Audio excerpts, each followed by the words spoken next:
Calon Presiden dari Koalisi Perubahan untuk Persatuan, Anies Baswedan memaparkan konsep dan strategi Indonesia Emas dalam acara Rakernas di Ponpes Minhaj Rosidin Lubang Buaya, Jakarta Timur, Kamis, 8 November 2023. Pada kesempatan tersebut, mantan Gubernur DKI Jakarta itu sempat menyindir pola investasi yang dijalankan oleh Presiden Joko Widodo, Jokowi, yang menurutnya hanya terfokus pada pertumbuhan angka, bukan pada penyerapan tenaga kerjanya. Meski mengalami pertumbuhan hingga 3 kali lipat dibandingkan pemerintahan Presiden SBY, namun dari sisi penyerapan tenaga kerja, investasi yang berhasil dikumpulkan di era Presiden Jokowi, lanjut Anies, justru terus mengalami penurunan. Saya ingin tunjukkan sedikit ke depan, ke belakang. Berikutnya coba lihat. Ini gambaran Bapak Ibu sekalian. Di Maluku Utara itu pertumbuhan ekonomi kita 23%,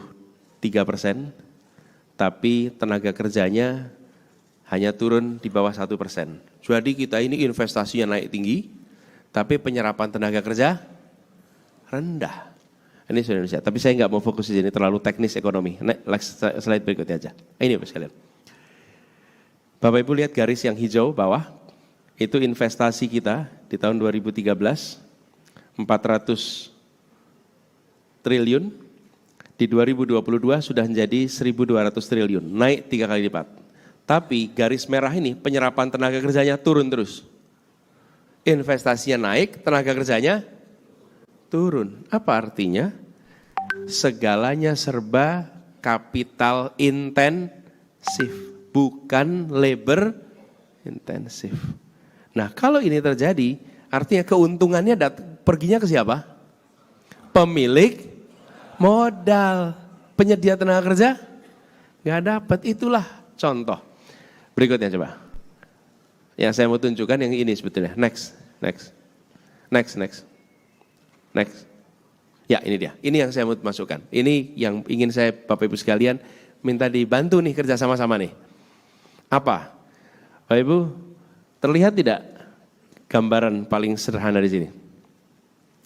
Yang putih itu Jawa dan Sumatera, yang kuning Sulawesi, Kalimantan, Papua, Nusa Tenggara, Maluku.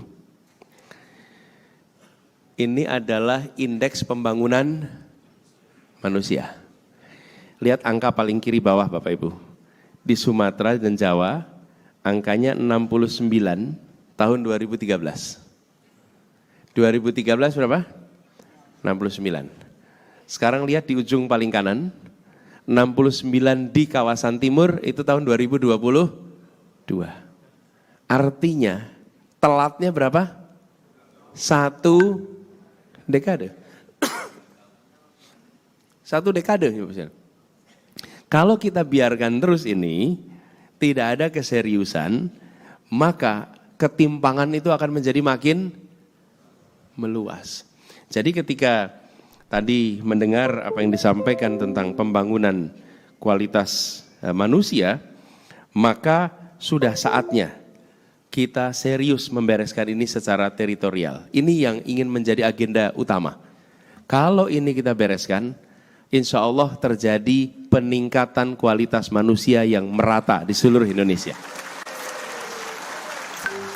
Dan kalau boleh usul Bapak sekalian, kita menggunakan istilah kualitas manusia, Pak, daripada SDM. Kenapa? Karena kalau kita menggunakan SD dan M, maka kita menempatkan manusia sebagai faktor produksi.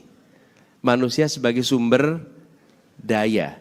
Sementara kita semua sedunia sudah mulai berpandangan pembangunan kualitas manusia, bukan pembangunan sumber daya manusia. Sehingga konteksnya lebih luas. Nah, dalam konteks itulah kami melihat apa yang direncanakan oleh Bapak Ibu sekalian di LDI. Tadi saya sempat mencatat. Itu luar biasa yang disampaikan Pak Kriswanto itu. 8, boleh beri tepuk tangan.